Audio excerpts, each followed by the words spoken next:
Hello, नमस्कार, सुप्रभात। कैसे हैं आप लोग? आशा करते हैं कि बहुत ही अच्छे होंगे। आप सभी लोगों का हमारे चैनल पर बहुत-बहुत स्वागत है। तो कैसे हैं आप लोग? चलिए शुरू करते हैं आज की क्लास। और आज की क्लास शुरू करने से पहले देख लेते हैं मोटिवेशनल पंक्तियाँ।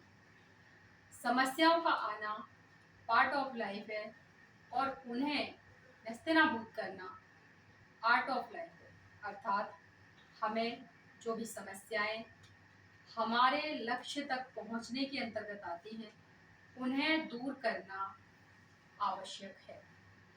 तो चलिए शुरू करते हैं आज की क्लास। और आज की क्लास में हम देखने वाले हैं फिजिकल ज्योग्राफी में अपक्षय और अपवर्तन की बात करेंगे। यहाँ पर सबसे पहले अपक्षय की बात करेंगे। अपक्षय क्या होता है, इससे क्या क्या प्रश्न बनते हैं। देखा जाए तो जो चट्टानें हैं, उन चट्टानों का अपने ही स्थान पर प्राकृतिक रूप से जो उनके अंतर्गत टूट फूट हो जाती है, उसी को हम अपक्षय कहते हैं। ये टूट फूट कैसे होती है, कौन कौन से कारक हैं और कौन से कारक इनको नियंत्रित करते हैं, इन सभी की चर्चा करेंगे। तो जैसा कि आप देख पा रहे होंगे कि पृथ्वी की सतह पर प्राकृतिक कारणों के द्वारा, यानी कि ये हैं आपके प्राकृतिक कारण, इनके द्वारा चट्टानों के अपने ही स्थान पर, यानी कि जिस स्थान पर चट्टानें हैं उसी स्थान पर यांत्रिक विधि के द्वारा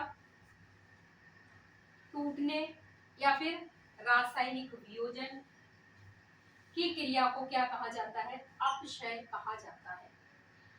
वहीं पर अगर हम दूसरी तरफ देखें तो अपक्षय ताप, जल, वायु तथा प्राणियों का कार्य है। हो सकता है प्रश्न पूछ लिया जाए कि अपक्षय किसका कार्य है? जल का, ताप का, वायु का, प्राणियों का या फिर इन सभी का? तो हमारा आंसर होगा इन सभी का। इसके अलावा जिनके द्वारा यांत्रिक तथा रासायनिक परिवर्तनों से चट्टानों में अपने स्थान पर ही टूट फूट होती है। कहने का तात्पर्य है कि अपने स्थान पर ही चट्टानों में जो टूट फूट की प्रक्रिया होती है, उसी को अपक्षय कहा जाता है। आगे देखें कि प्रश्न कहां कहां से और कैसे कैसे प्रश्न इसमें बनते हैं। जैसे कि टीजीटी, पीजीटी, यूपीएचईएससी या फिर नेट एग्जाम में भी आपसे प्रश्न बनते रहे। सबसे पहली बात है कि अपक्षय को नियंत्रित करने वाले कारक कौन कौन से हैं? अपक्षय को नियंत्रित करने वाले कारक,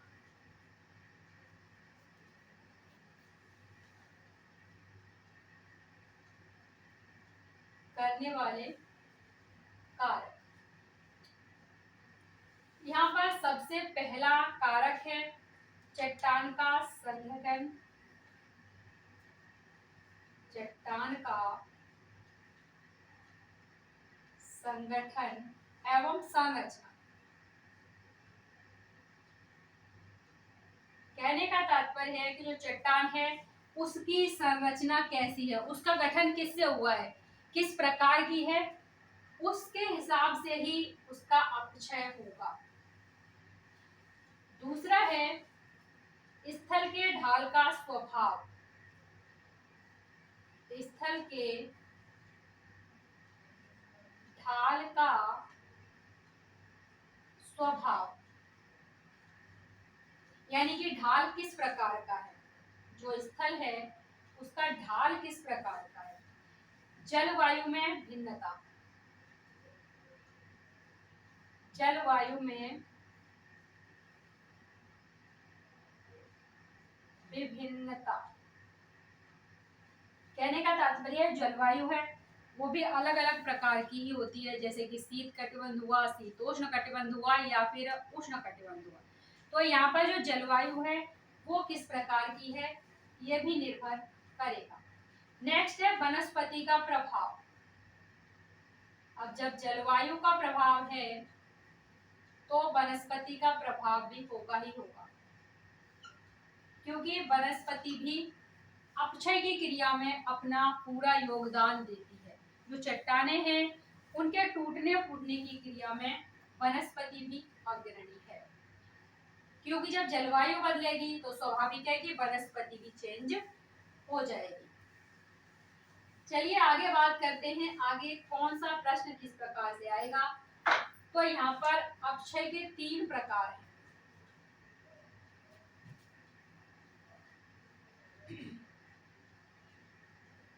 अब ये कौन कौन से हैं उनकी बात करें तो सबसे पहला है भौतिक या यांत्रिक अक्षय। सेकंड की बात करें तो रासायनिक अक्षय, और अगर थर्ड की बात करें तो प्राणी वर्गीय कहें या फिर जैविक कहें, कोई भी कह सकते हैं। तो सबसे पहला भौतिक या यांत्रिक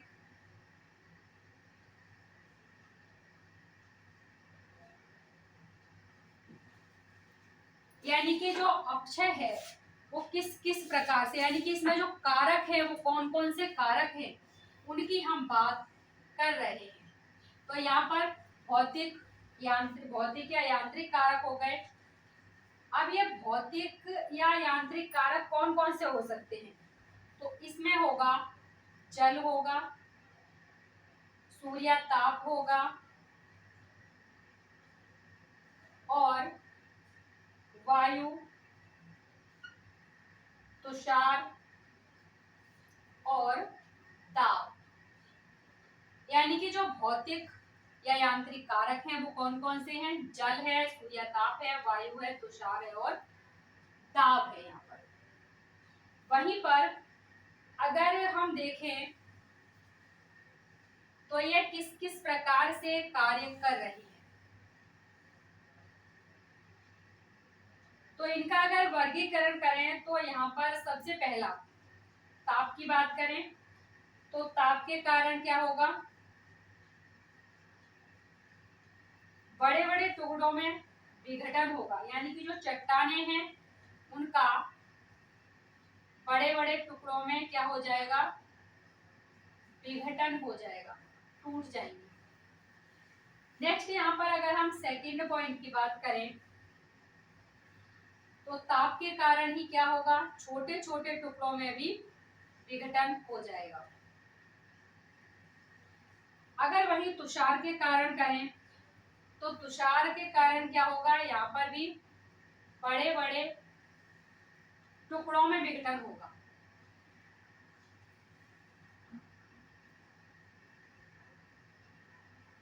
बड़े बड़े कणों में विघटन।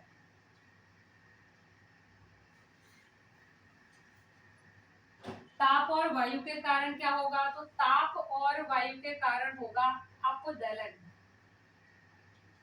ताप और वायु के कारण अपदलन। वहीं पर दाब मुक्ति के कारण भी चट्टानों का टूटना। कहने का तात्पर्य है कि चट्टानों के टूटने की जो क्रिया है भौतिक और यांत्रिक कारक है उनके द्वारा होती है। नेक्स्ट वहीं पर हम बात करें तो जो सेकंड इसका कारक है वो है रासायनिक कारक।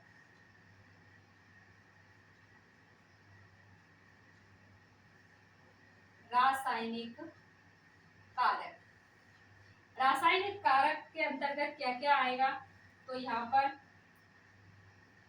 ऑक्सीजन, कार्बन डाइऑक्साइड,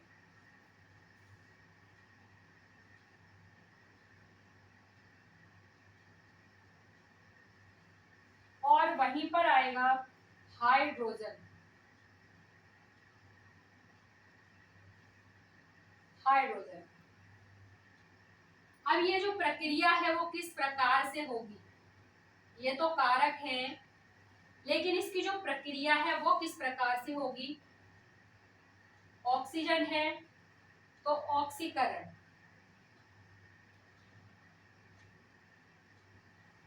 ऑक्सीकरण हो जाएगा या फिर ऑक्सीजनीकरण भी आ सकता है। तो ऑक्सीकरण की प्रक्रिया किसके द्वारा हो रही है? रासायनिक कारक है, यानी कि रासायनिक अपक्षय के द्वारा हो रही है। नेक्स्ट अगर हम बात करें तो है कार्बोनेटीकरण।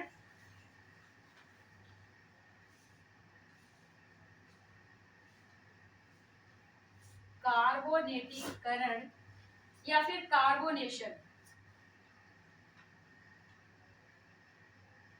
कार्बोनेशन।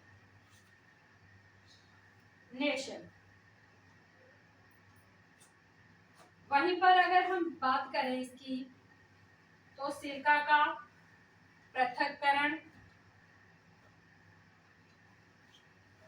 सिलिका का पृथक्करण भी इसके अंतर्गत ही आएगा। और जल योजन, जल योजन या हाइड्रेशन। कहने का तात्पर्य है कि जो रासायनिक कारक हैं वो कौन कौन से हैं? ऑक्सीजन है, यहाँ कार्बन डाइऑक्साइड है और हाइड्रोजन है। तो रासायनिक अपक्षय किस प्रकार से होगा?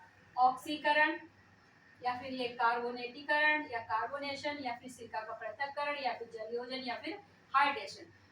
पूछा जाता है, ये जो सारे पॉइंट है यही पूछे जाते हैं कि ये प्रक्रिया किस कारक के अंतर्गत आएगी? भौतिक के आएगी, प्राणी वर्गीय या जैविक के आएगी या फिर रासायनिक के आएगी? तो हम यहाँ पर बता सकते हैं। चलिए नेक्स्ट है हमारा जो थर्ड है वो है प्राणी वर्गीय। उसकी भी बात करें, प्राणी वर्गीय अपक्षय है जो,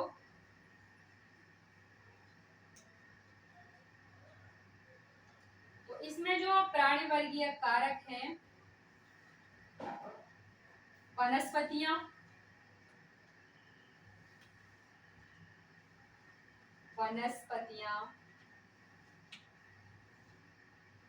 जीव जंतु हो गए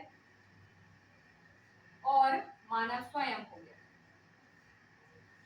ये तो है इसके कारक। अगर वहीं पर हम इसकी बात कर रहे हैं कि अपक्षय है तो इससे वानस्पतिक अपक्षय होगा,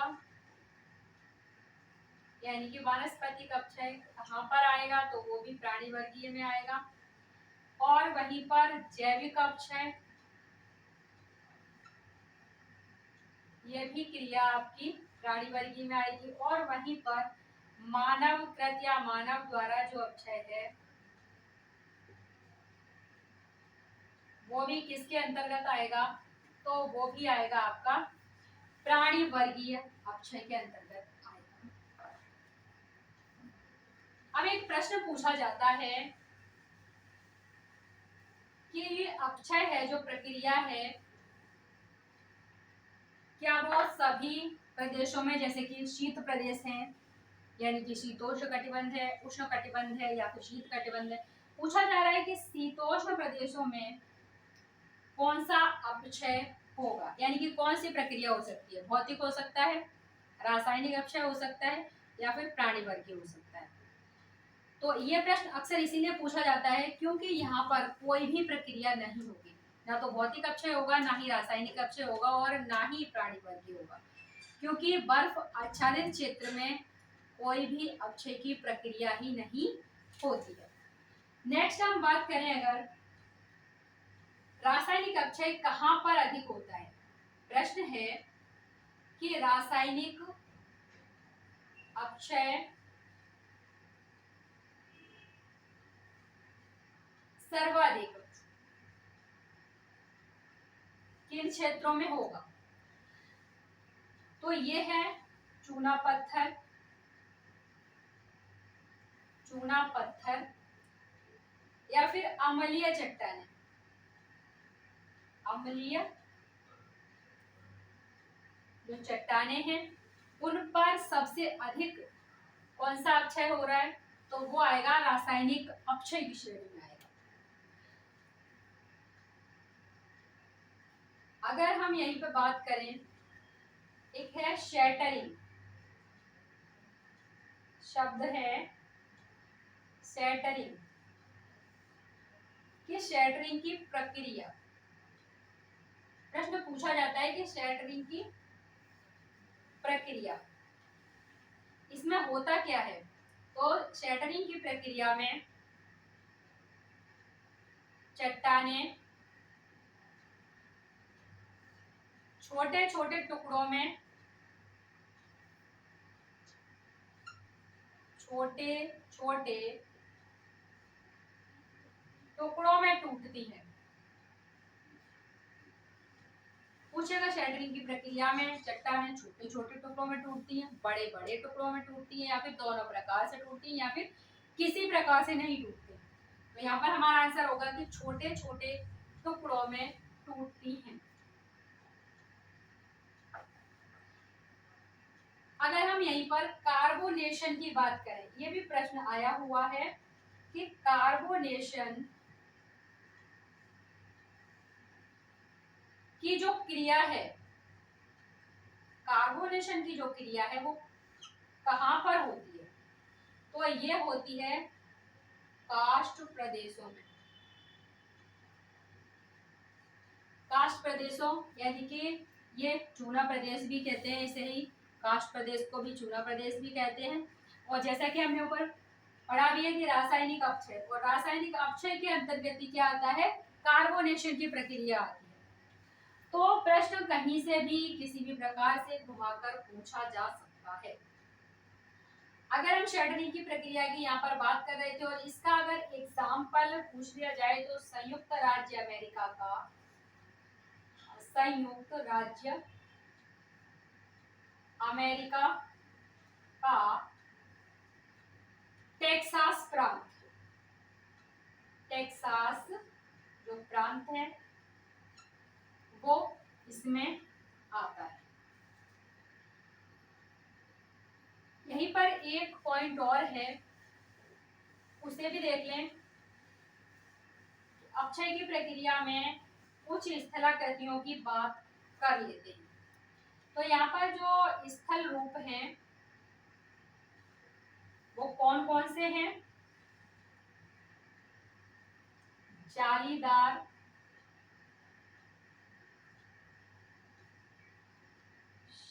जालीदार पत्थर,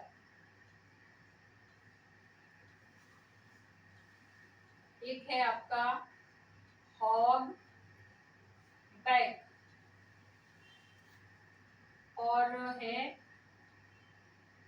अपदलन गुंबद, अपदलन गुंबद है, साथ में मेसा और बुटी। आगे हम पढ़ेंगे जो अपरदनात्मक और निक्षेपात्मक स्थल रूप पढ़ेंगे ना, उनमें ये सारी चीजें आपको पढ़ाई जाएंगी। यहाँ पर सिर्फ इसका जिक्र किया है कि ये स्थल रूप इसके अंतर्गत आते हैं।